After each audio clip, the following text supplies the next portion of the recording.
This is MIRI, the mid-infrared camera on board the James Webb Telescope. Watch what happens when light enters the camera. A complex series of mirrors and filters direct and split the light up into different wavelengths, which are then resized and directed onto the sensors.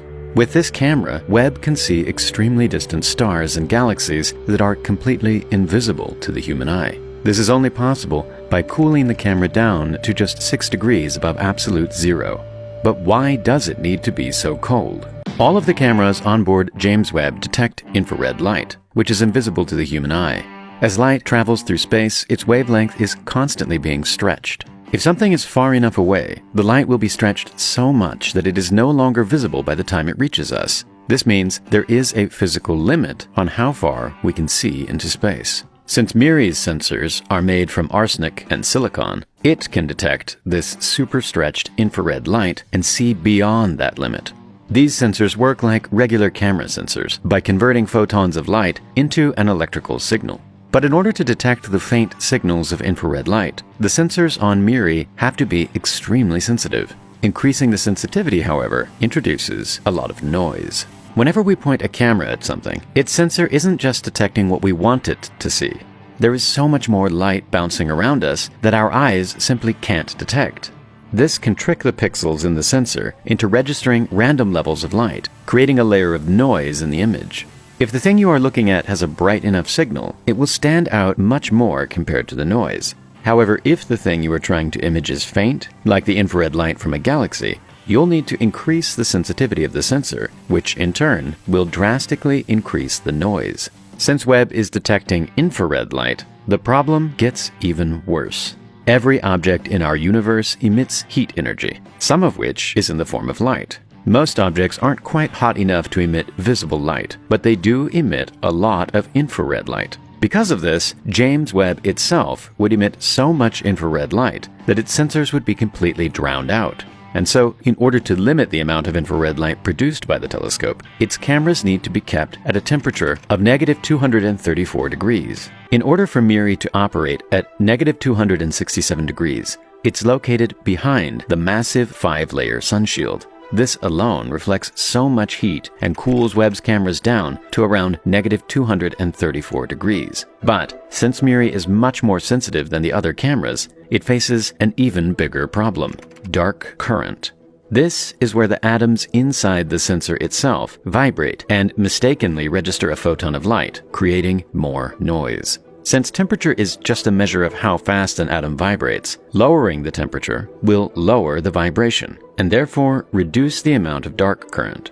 Even at -234 degrees, the vibration of these atoms would be too much for MIRI's sensor, and so they have to be cooled all the way down to -267 degrees, just 6 degrees above absolute zero. But how did NASA take these sensors all the way down to -267? The cooling process all starts here, at the bottom of the telescope, with a device called a pulse tube.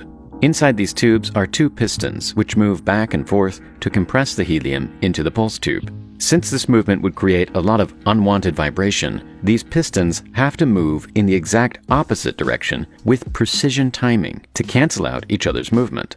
These pistons move very quickly, just like a speaker, to create a low-frequency sound wave with a frequency of 30 Hz. This sound wave travels down the tube and gets compressed once it reaches the end, creating an area of higher pressure. Then, as it bounces back in the opposite direction, it expands, creating an area of low pressure, before being compressed once again. If the next wave is sent out exactly as the previous one returns, it means the frequency perfectly matches that of the tube.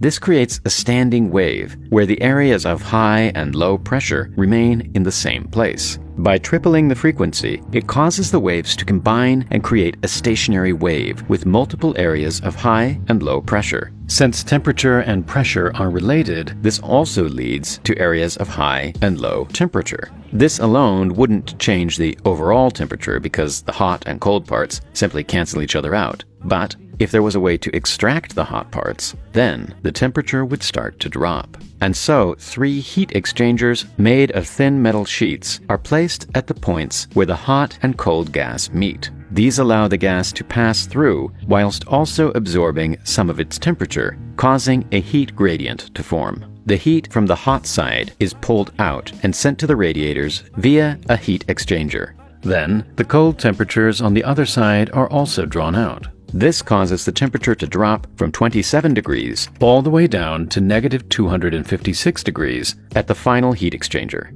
But how is this used to cool the sensors located at the opposite end of the telescope? Next to the pulse tube is another set of pistons that compress helium in a completely separate line of tubing. This line passes through the cold parts of the pulse tube's heat exchangers, cooling the helium all the way down to around negative 256 degrees. But still, the helium isn't quite cold enough. From there, the helium goes on a long journey, winding its way up through 10 meters of thin tubing until it reaches the cold head assembly. Inside, there is another heat exchanger and a tiny hole less than 1 millimeter in diameter. The helium is pushed through the hole and undergoes something called the Joule-Thomson effect. As the gas moves through the hole, it gets compressed before quickly expanding on the other side. This rapid expansion causes the pressure to drop, cooling the gas very quickly. On James Webb, this cools the helium all the way down to just negative 267 degrees. From here, the helium flows onto copper plates attached to the back of MIRI's sensors, cooling them down to the required temperature. After that, the helium has done its job, and it flows back down the telescope, where the entire process begins again.